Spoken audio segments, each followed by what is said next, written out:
فلما كلمه قال إنك اليوم لدينا مكين أمين. قال اجعلني على خزائن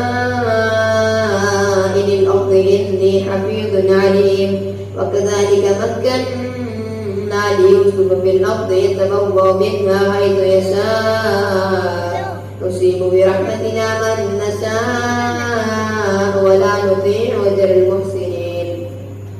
ولأجر الآخرة خير للذين آمنوا وكانوا يتقون. وجاء إخوة يوسف فدخلوا عليه فعرفهم فهم له منكرون. ولما جهزهم بجهازهم قال ائتوني بأخ لكم من أبيكم ألا ترون أني أوفي الكيل وأنا خير المنزلين.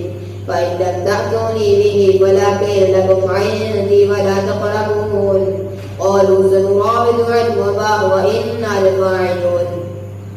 وقال لفتيانه اجعلوا بضاعتهم في رحالهم لعلهم يعرفونها إذا انقلبوا إلى أهلهم لعلهم يرجعون. فلما رجعوا إلى أبيهم قالوا يا أبانا منع منا الكيل فأرسل معنا أخانا نكتب فإنا له لحافظون.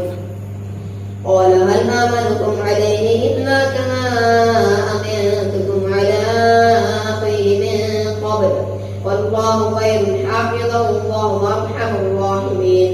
ولما فتحوا متاعهم وجدوا بضاعتهم ردت إليهم قالوا يا أبانا ما نبغي هذه بضاعتنا ردت إلينا ونمير أهلنا ونحفظ أخانا ونزداد كيل بعير ذلك كيل يسير.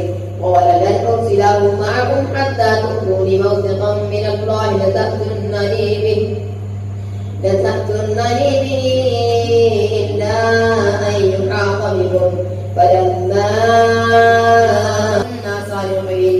قالوا وما جزاء